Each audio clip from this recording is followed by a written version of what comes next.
Hello YouTube, we have another set of questions, most upvoted of the week from the Reddit OverwatchUniversity. Here we go.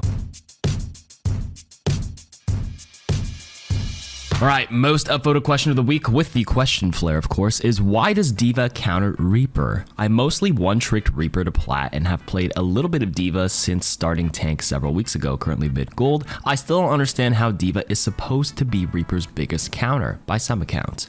The only major thing is that D.Va can shut down Reaper ult, but like, so can a third of the heroes in the game. It's just not a very good ult to begin with. D.Va has a massive hitbox, the crit point's easy to hit. When I was playing Reaper, she lowers the DM for 2 seconds and I go blam, blam, blam and delete half her health. When I was experimenting with D.Va, I tried DM plus missiles on a Reaper at point blank range to avoid the self-heal, but it did barely anything to him, but also I suck, so I probably missed most of them and didn't realize. But the wiki says total max damage from missiles is 198. More realistically, it's going to be around 150, which is only half of Reaper's health and gives him plenty of time to wraith out. She does not have good peel, but is not actually a threat to his life and basically can hope to force disengage at best. She can chase down his disengage, but again, does not have much power to actually kill him, especially when he's back safe in the middle of his team. There are a lot of characters I, as a Reaper, am way more scared of, like Tracer. This is just because I'm relatively low rank. Our higher ranked D.Va is able to delete Reapers much more effectively. Okay, you actually answered your own question on the bottom half of that Reddit post. D.Va counters Reaper not because D.Va can outright kill him. A good Reaper will obviously wraith out before he lets it get to that point. And yes, you're right, Reaper can lifesteal some HP back, though a lot of Reaper's damage is mitigated by the big thick armor that D.Va has, and the defense matrix will eat some of the bullets. So of course, D.Va can also choose to disengage when she wants to. There is no way that she decides to lose half her health, and usually there's no way that Reaper loses his entire life from D.Va. So in the whole like confirming a kill aspect, D.Va doesn't do that and neither does Reaper. But you're missing, well, like I said, you answered it at the bottom where you're right. Forcing Reaper to disengage is actually the best thing you can do as a D.Va against Reaper, and is one of the reasons why D.Va counters Reaper and is one of the best tanks to do so. Think about all the other tanks. What can they do to slow down a Reaper? D.Va can matrix a lot of his bullets for what, 3 seconds? That's amazing. Boop him a little bit with her fly as well, and she can disengage if he does end up being very healthy or has resources. But in a lot of cases, Reaper's downside is that he takes a lot of staging and setup for him to get close enough to assassinate the backline. If you're not playing like a Roadhog or like a Ramatra up front, Reaper's not going to go tank busting on you in the front. He's actually, his playstyle will be to fly, teleport to the backline and kill them. But you as a D.Va can quickly go back and peel, and that is what makes her so good against him. Making him set like 10-15 seconds to hold, like get a good position, then all you do is fly, hold matrix in his face, and then he's pretty much forced to leave because your team will shoot him a little bit. If he wraiths and decides to stay, then you can pop your micro missiles and confirm the kill, or again, you could micro missile early to force a wraith early. That's subjective to the game environment and what's going on and what map you're playing, but that's the gist of it. How do you deal with the toxicity that inherently comes with playing tank and ranked? I think many would agree that tank is currently one of the most unfun roles to play. There are countless reasons for that, and I don't want to get into them. One thing I wasn't prepared for is the endless amount of toxicity that you receive from your teammates for simply playing tank. If you make one avoidable mistake, your team is at your throat. If you don't play the tank that your DPS want, or you don't immediately counterstop, you get endless amounts of tank switch, tank throwing, report tank. Not like the toxicity is an exclusive problem that tank players face, but it's definitely far worse than for any role in my experience. Before playing tank, I was a Junkrat OTP, one trick pony. In low diamond, I always got a bit of hate thrown at me here and there, but there's nowhere near as bad as playing tank now in plat. You might just say disabled chat or don't use voice, but if you have an issue with toxicity, but that's the issue itself, I want to communicate with my team, especially if I play a dive tank like Ball, Winston, Doom. These tanks benefit greatly with communication. Blah, blah, blah, blah. I used to always be active in voice chat, but after playing 25 solo queue games as tank, I've given up. So let's just skip down over here. I basically get what you're trying to ask. Do tank players actually get an unreasonable amount of toxicity thrown their way, or am I just wrong here? Does my experience coincide with that of yours as a tank player? Do you also refrain from communicating with your team because of the toxicity?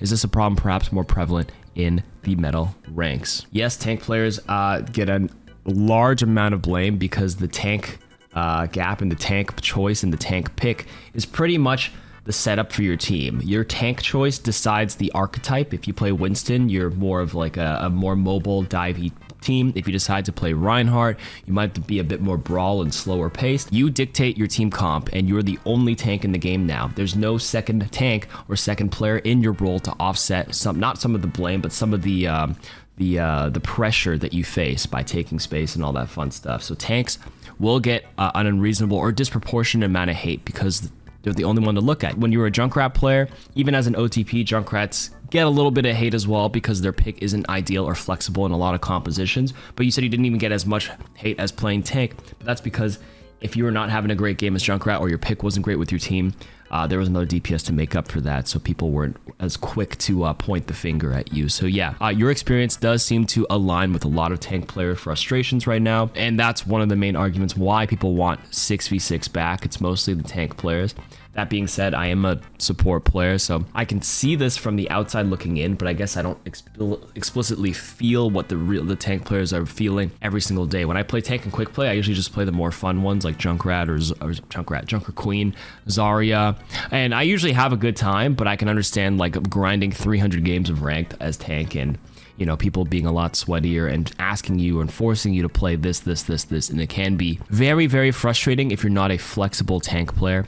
In terms of the toxicity and communicating, if they're not being very nice to you, you can just turn off comms and just ping. Pinging is, what ping people should use a bit more is the 3, 2, 1 countdown. A lot of people do the default ding, ding, ding, but there's an entire secondary or third section of the wheel to do a lot more pings. And you can also ping your cooldowns. If you hold the ping wheel up and you press your ability, like Winston Leap when it's on cooldown, it'll tell you your team chat how much time is left on your jump. As Mercy, if a Mercy is out of voice comms, but they use the ping, open the ping wheel, press the res button when it's on cooldown, of course, and then it'll be like, my res is not available yet. Available in 25 seconds.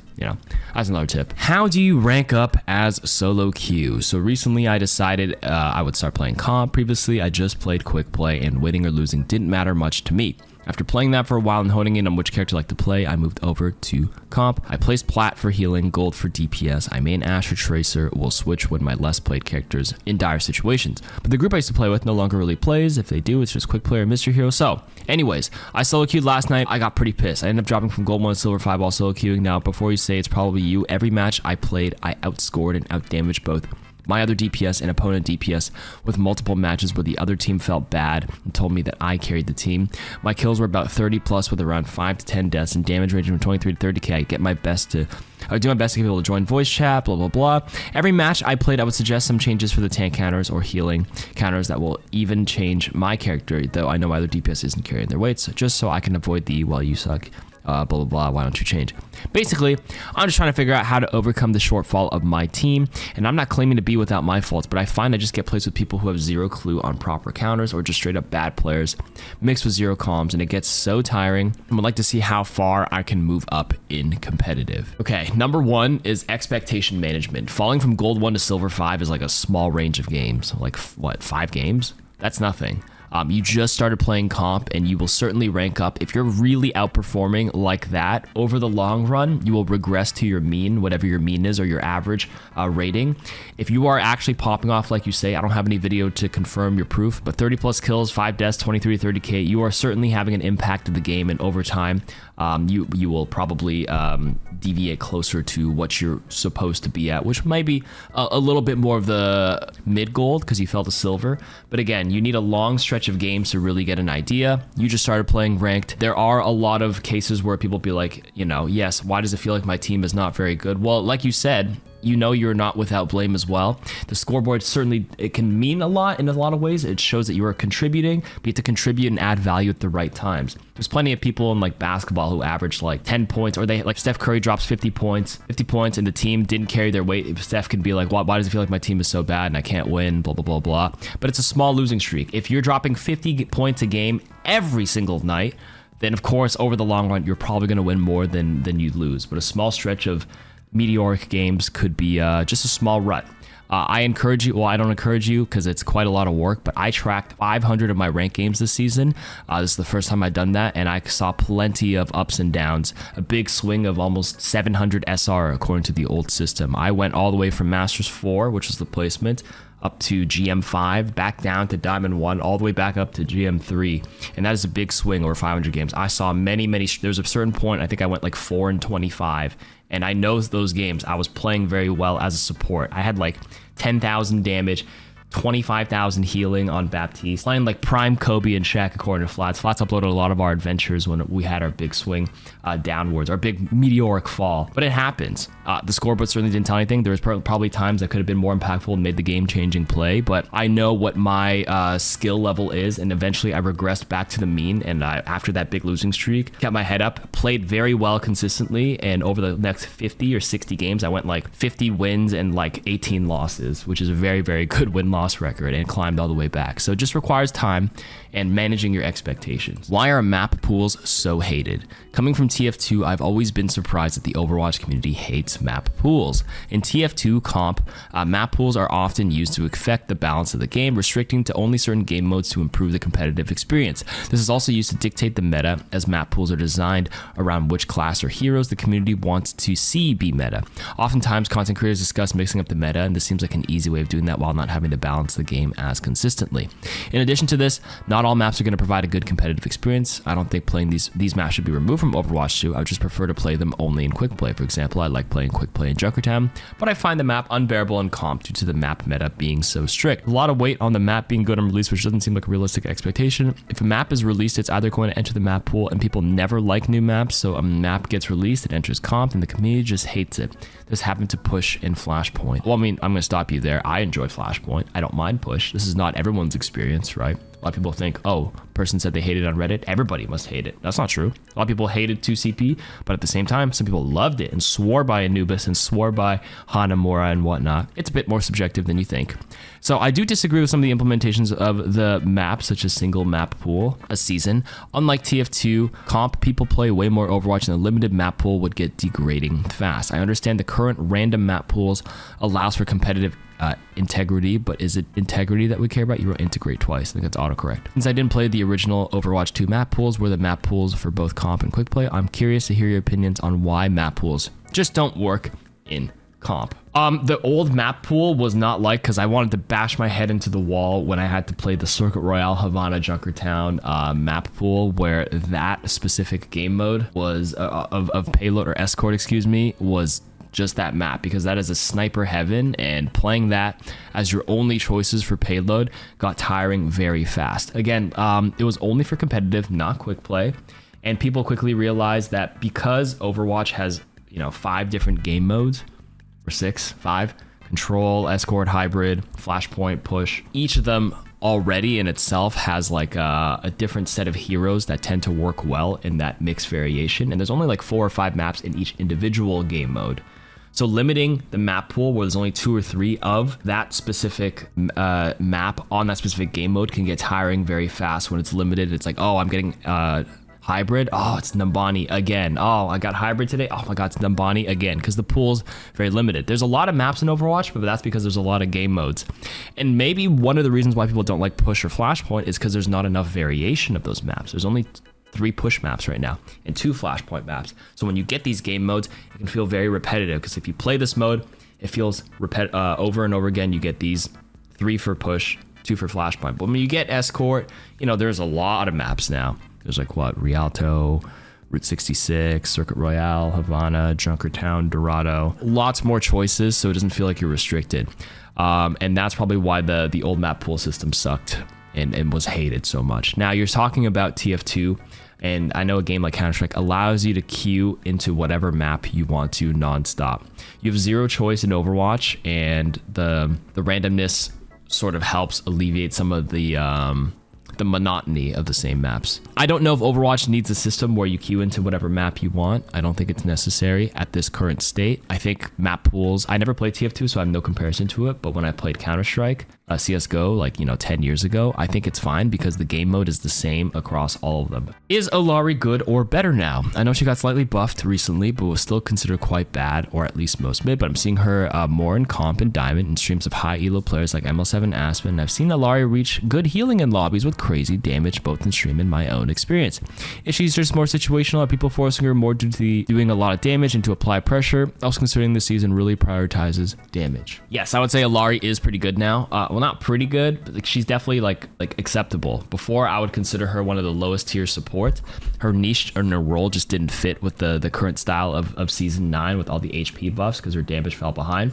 But with the lower recovery time between charging up, that's an effective huge increase on her DPS. Number 1, she's received like 8 micro buffs since then. Her pylon got a shorter cooldown. Captive Sun explosion damage got buffed a little bit as well, quite a bit as well. Obviously the recovery time damage. So all those things when combined compound with each other, and that sort of pushes her back in as a decent option, a secondary support option, backing up another primary healer or support, depending on what kind of comp you're playing.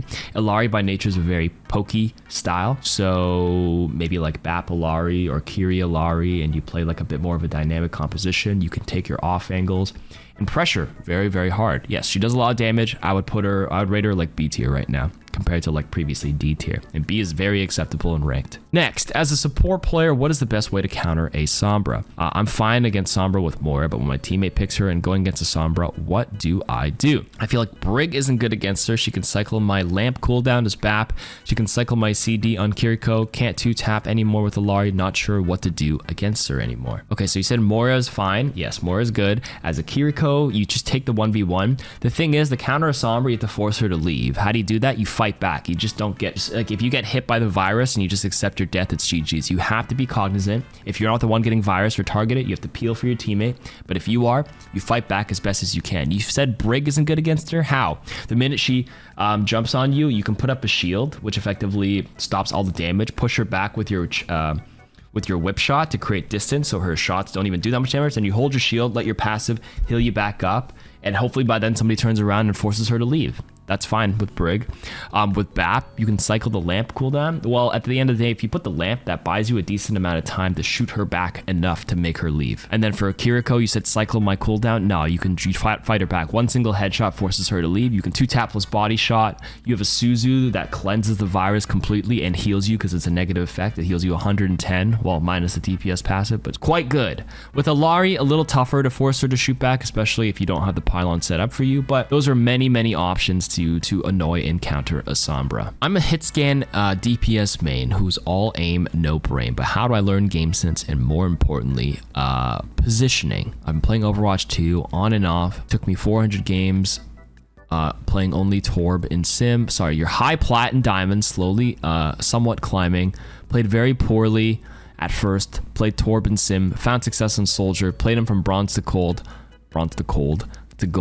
I'm going against Widow custom games. I perform well, but in the team fights and game sense, you know, I'm used to COD where you have a team, you only care about the team that has positive KD. I want to play COD competitive like I am in Overwatch. Oh, I wasn't playing COD competitive like I am in Overwatch. Basically, yes, you're all aim, no brain. How do you game sense? I don't understand team fights. I wrote in a Sharpie sticky note, stand behind tank, stick with teammates, stop going in solo, disengage before you die.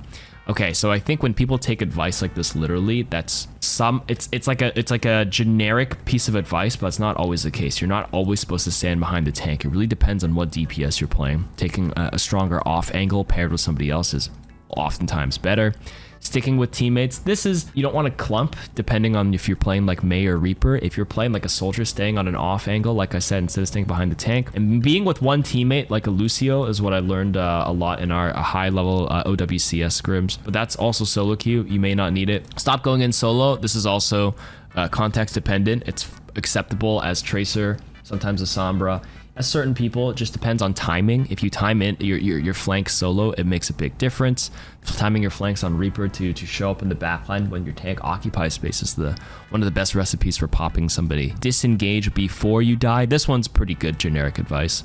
In a lot of cases, if you're in a tough spot, it's much better to survive than to die, so there you go. But there are times where it's okay to trade 1-for-1, or if you're with somebody else, the certain trade makes sense. So anyways, I know I aim well because people call me a bot and say all aim, no brain. Most games start with me rushing to get good positioning, jump an enemy, blah, blah, blah, blah. I was kind of answering it as you were reading along, but yeah, I think when a lot of people listen to advice from coaches and whatnot, it's like Overwatch is such a dynamic game and there's too many game specific things to account for that the generic advice of things like you were just mentioning isn't always helpful in every context. The best advice is probably not dying. That's helpful everywhere. Not dying in most cases is going to be the best advice because you have the highest amount of uptime. By simply dying, you remove yourself from the game for 10 seconds at minimum, 12, 13 seconds with overtime and or the spawner advantage. So having a longer respawn time takes you out of the fight for 10 seconds, or 10 to 13 seconds, plus the time to walk back to the fight. So you're out of the fight for over 20 seconds. 20 seconds of doing zero, adding nothing to your team.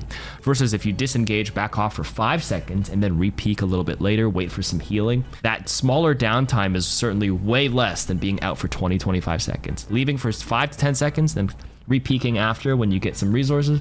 World of difference right there. So dying less doesn't mean play super giga passive, because that's also very bad advice, but it's just something to keep in mind. Think about the archetype of the damage hero you're playing, right? If you're all aim no brain soldier, you know, being on a high ground position, not necessarily always behind your team, but recognizing when you're at a small advantage, or you realize and you look at the enemy team comp and they realize nobody can turn around and deal with you, can be absolutely devastating for the enemy team if you can get behind them on soldier and put the soldier heal pad down and pluck them from the back. Same with Cass with the flank high noon, or just having strong differentiating angles. Definitely think more about game-to-game variables than just falling for generic advice, because that seems to be your downfall right here. What makes Dorado and Numbani bad maps? With the recent dev update, Aaron Keller announced they're reworking some of the old maps, those being Colosseo, Havana, Circuit Royale, Dorado, and Numbani. I understand why Colosseo, Havana, and Circuit Royale are being reworked, but I have no idea why Dorado and Numbani are considered bad. I am a Dorado and Numbani hater, and I think one of the reasons why is there's certain aspects of that map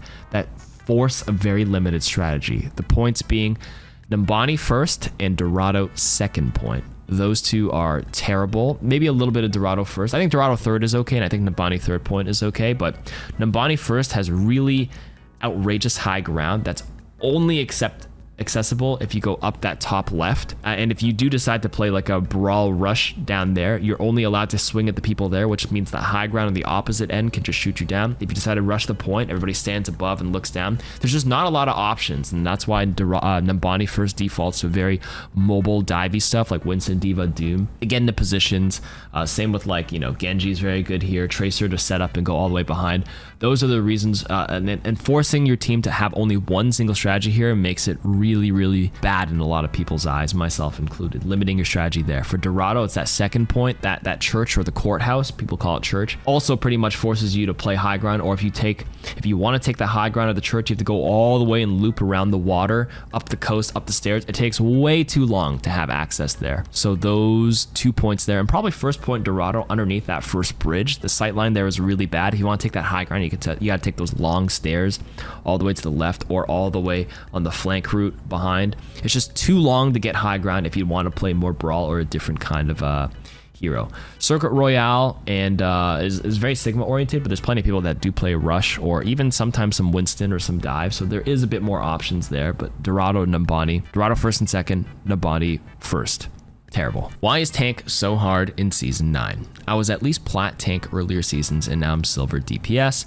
Now I'm gold tank and gold DPS. I'm hard slot gold. Why is tank so hard? This was already sort of answered a little bit earlier. Tank is the only solo role right now. There's no off tank to offset some of your pressure, so all the space taking, the onus is on you. You get a lot of the blame, but at the same time, you are the beefiest hero. If you play your cover well, you can be doing a lot for your team. It just doesn't feel as rewarding, but you'd be surprised how much you're doing for your team by simply standing in this one spot. Like, it makes a world of difference, but because it doesn't give that immediate feedback that you're doing something for your team, it can feel like your role is harder than it actually is. But in a lot of cases, that also becomes like boring for a lot of people, because you'll hear some tank players, some of them go on a winning streak and they're like, this is so boring because I'm just standing there, just AFK shooting the other tank as Malgar or as Orisa.